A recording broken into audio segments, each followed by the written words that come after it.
চাওক হতাশাত ভোগা মানুহখিনি এনেকেই কয় তেখেতসকলে ভালদৰে জানে যে 20+ ছিট AODF পাব ইনশাল্লাহ গতিকে হতাশাত ভুগি আছে কংগ্ৰেছৰ ছিট নাই এতিয়া কংগ্ৰেছে আপাৰ আসামত আনক ছিট আমিতো বিচাৰোঁ তেখেতসকলে কাৰ্বি আংলং ডিমা হাছাওৰ পৰা ছিট আজৰি আনক তেখেতসকলে আপাৰ আসামৰ পৰা ছিট আজৰি আনক আমি তাতে ইলেকশ্যনটো নেখেলোঁ BTADত তেখেতৰ BTADৰ পৰা আনক আসন এই আসনবিলাক আহিলেহে চৰকাৰ হ'ব অকল এইকেইটাৰ সংখ্যালঘু আসনৰ ওপৰত চকু কিয় সংখ্যালঘু আজি কিমান সমস্যাত আছে কংগ্ৰেছৰ কোনো মাত মতা নাই কোনো কামো কৰা নাই আজি হেমন্ত বিশ্ব শৰ্মা যিমান জগৰীয়া যিমান মানে অপৰাধী মই ভাবোঁ কংগ্ৰেছৰ তাতকৈ কম নহয় কাৰণ আজি তৰুণ গগৈ ডাঙৰীয়া 15 বছৰ কাৰ্যকাল সুযোগ পাইছে তাতে কংগ্ৰেছৰ কেবিনেট মন্ত্ৰী আছিল সংখ্যালঘু তেখেতসকলে মুছলমানক কোনো মাটি নিদিলে মাটিৰ পাট্টা নিদিলে কোনো সমস্যা সমাধান নকৰিলে আজি যদি মাটিৰ পাট্টা দিলেহেঁতেন হেমন্ত বিশ্বৰ বুলডোজাৰ সংখ্যালঘুৰ ঘৰৰ ওপৰত নচলিলেহেঁতেন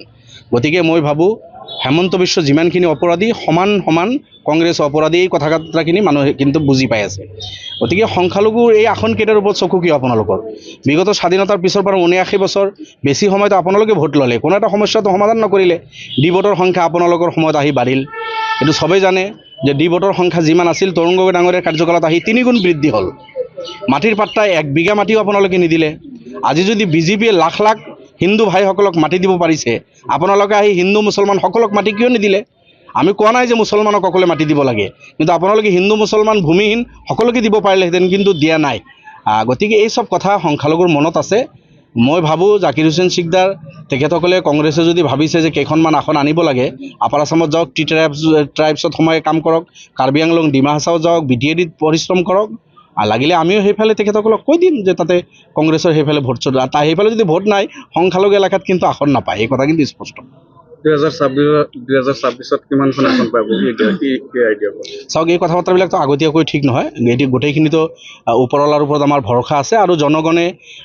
আমাক যেনেকৈ সমাদৰ দিব সেই অনুপাতে হ'ব কিন্তু আপোনালোকে জানে বিগত দিনত AODF দলৰ জন্মলগ্নৰ পৰাই আমি 18জন বিধায়ক পাইছোঁ 16জন বিধায়ক পাইছোঁ এইবেলি যোৱা ইলেকশ্যনত আমি 16জন বিধায়ক আমাৰ হৈছিল ইয়াৰ আগতে 11ত আমি 18জন বিধায়ক আছিলোঁ গতিকে 16-18 এনেকৈ বিধায়কটো আমি হৈ আছোঁ প্ৰত্যেক বছৰে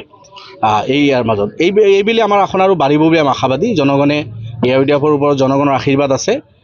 জনগণৰ সহযোগিতা আমি পাই আছোঁ গতিকে আমি আশাবাদী বিগত দিনবোৰত আমি যিমান আসন পাইছিলোঁ তাতকৈ বেছি আসন ইনশাল্লাহ আমি পাম পাকাবেতবাৰী কিমান শক্তিশালী হৈছে এতিয়া পাকাবেতবাৰী বহুত শক্তিশালী হৈছে অকল পাকাবেতবাৰী নহয় গোটেই অসমৰ চুকে কোণে আপুনি সুধিব মানুহে এইবাৰ এটাই কথা কৈ আছে যে পাকাবেতবাৰী মীনাক্ষী ৰহমান এইবাৰ বহুত ভোটৰ ব্যৱধানত জিকিব গোটেই অসমৰ চাৰিওফালৰ পৰা এই মেছেজটো দি আছে কিন্তু গতিকে আমি আশাবাদী পাকাবেতবাৰীতো এইবাৰ বহুত আৰামত জিকিম আমি উৎসৱটো কি কৰিব অমানৱী উচ্ছেদ অসমত চলি আছে মুখ্যমন্ত্ৰীৰ প্ৰতি আহ্বান থাকিল আপুনি আজি এই পবিত্ৰ দিন স্বাধীনতা দিৱস আজিৰ এই পবিত্ৰ দিনত মই অসমৰ মুখ্যমন্ত্ৰী ডাঙৰীয়াক আহ্বান জনাইছোঁ দুৰ্ভগীয়া মানুহবিলাকৰ হৈ মই অনুৰোধে কৰিছোঁ তেখেতক আপুনি অমানৱী উচ্ছেদ বন্ধ কৰক অসমত ভূমিহীন যিমান মানুহ আছে হিন্দু হওক মুছলমান হওক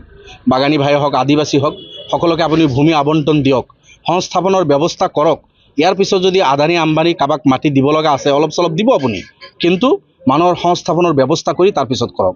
যিখিনি ঘৰ বাৰী আপুনি ভাঙিলে ইতিমধ্যে এইখিনি ক্ষতিপূৰণ দিয়ক মুখ্যমন্ত্ৰী ডাঙৰীয়াই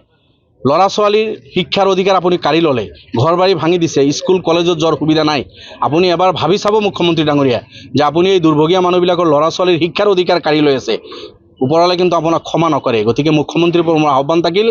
সন্মুখত বেছি সময় নাই যিকেইমাহ টাইম আছে আপুনি ডেভেলপমেণ্টৰ কাম কৰক আৰু এই সব মানে হিটলাৰী বন্ধ কৰক খিলঞ্জীয়াক বন্দুক দিব মুখ্যমন্ত্ৰীয়ে কৈছে যে বাগবৰত খিলঞ্জীয়া মানুহ কেনেকৈ থাকিব যদি বন্দুক নেদিওঁ একেবাৰে আলু পিঁয়াজৰ নিচিনা দি দিয়ক তেখেতে লাগিলে গভৰ্ণমেণ্ট স্কিম লৈ তেখেতে দি থাকক আমাক নালাগে বন্দুক আমাৰ ল'ৰা ছোৱালীক আমি কলম ল'ব দিছোঁ আজিও কৈছোঁ যে আজি আমাৰ সংখ্যালঘুৰ ল'ৰা ছোৱালী দুখীয়া মানুহৰ ল'ৰা ছোৱালী ঠেলাৱালা ৰিক্সাৱালা হাতত কলম তুলি লোৱা কলমৰে আমি যুঁজিম কলমৰে আমি জিকিম কলমৰে আমি আগবাঢ়ি যাম আমাৰ ৰাজ্যৰ সেৱা আমাৰ ল'ৰা ছোৱালী কলমৰে কৰিব আৰু মুখ্যমন্ত্ৰীৰ যিটো সাম্প্ৰদায়িকতা আৰু তেখেতৰ যিটো মানে বীজভাৱ আছে এইবিলাক আমাৰ কলমৰ চিয়াহীৰে আমাৰ ল'ৰা ছোৱালী মিটাব মুখ্যমন্ত্ৰী যদি তেখেতৰ যিখিনি মানুহ তেখেতে আপোন বুলি ভাবি আছে সেইখিনিক যদি খুব মৰম কৰি তেখেতে দিব বিচাৰে আমি আৰু কিয় নকৰিম আলু পিঁয়াজৰ নিচিনা তেখেতে যেনেকুৱা হয় যে PDSৰ চাউল দিয়ে নহয় স্কিমত দিয়ে তেনেকুৱা দি দিয়ক চবকে আমাৰ কি ক'ব লাগে বুজাবুজি হ'ব নেকি আপোনাৰ এতিয়ালৈকেতো নাই এতিয়ালৈকে আমি একলা চলৰ নীতিৰে গৈ আছোঁ যিকোনো খবৰৰ বাবে যোগাযোগ কৰক 7099017330 লগতে 7099017110 নম্বৰত